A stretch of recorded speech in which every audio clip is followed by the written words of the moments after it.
Hello everyone, आज हम शिक्षा निदेशालय राष्ट्रीय राजधानी क्षेत्र दिल्ली का सामाजिक विज्ञान भूगोल की वर्कशीट करेंगे।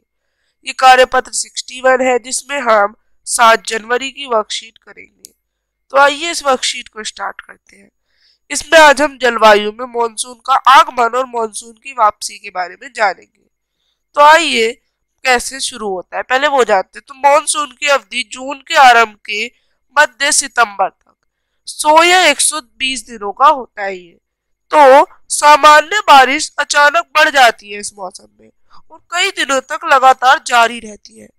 इसे मॉनसून का फटना कहते हैं और इसे मॉनसून पूर्व बौछारों से भी अलग किया जा सकता है। इसे बौछारें भी कहते हैं।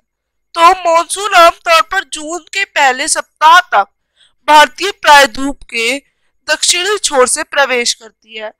बाद में अरब सागर शाखा और बंगाल की खाड़ी शाखा में बढ़ जाती है। अरब सागर की शाखा लगभग 10 जून को लगभग 10 दिन मुंबई पहुंचती है। बंगाल की खाड़ी की शाखा भी तेजी से आगे बढ़ती है और जून के पहले सप्ताह में असम पहुंचती है। ऊंचे पर्वत के कारण मानसूनी हवाएं गंगा के मैदानों के ऊपर पश्चिम की ओर मुड़ जाती है। जून के मध्य तक आरंभ सागर जो है हमारा अरब सागर है, इसकी शाखा सौराष्ट्र, कच्छ और देश के मध्य भाग में पहुंच जाती है। अरब सागर और मानसून की बंगाल की खाड़ी की शाखाएं गंगा के मैदानी इलाकों के उत्तर पश्चिमी हिस्से में मिल जाती है। दिल्ली में आमतौर पर जून के अंत तक बंगाल की खाड़ी शाखा से वर्षा होती है और जुलाई के मध्य तक मानसून हिमाचल प्रदेश और देश के बाकी हिस्सों में पहुंच जाता है। अब वापसी कैसे होती है इसकी? तो ये एक अपेक्षाकृत क्रमिक प्रक्रिया है। यह भी सितंबर से शुरू होती है। तो भारत के पश्चिमोत्तर राज्यों में ही शुरू होती है।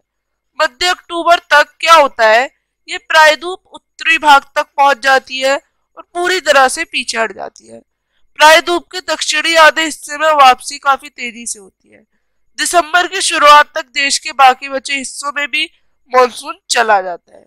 मानसून की वापसी उत्तर से दक्षिण की ओर से दिसंबर के पहले सप्ताह से जनवरी के पहले सप्ताह तक हो जाती है, यानी इस समय तक हो चुकी है मानसून की वापसी।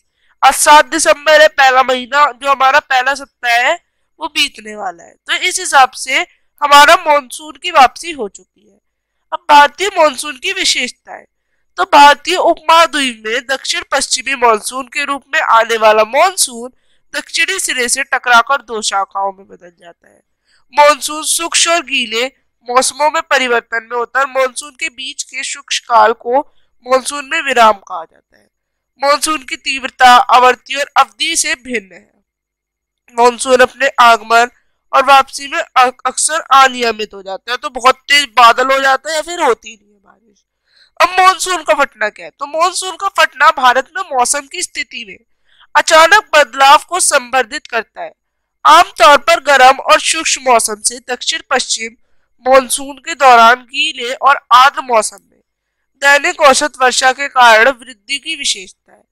अब भारतीय मानसून की 2 शाखाएं, अरब सागर शाखा और बंगाल की खाड़ी शाखा। चौथा प्रश्न की वापसी कैसे होती है? तो जो आपने पैराग्राफ में पढ़ा था वही यहाँ पे बता सकते हैं। यहाँ पे आप लोगों की वर्कशीट खत्म होती है। अब हम मिलेंगे अगली वर्कशीट्स के संग, तब तक के लिए बाय।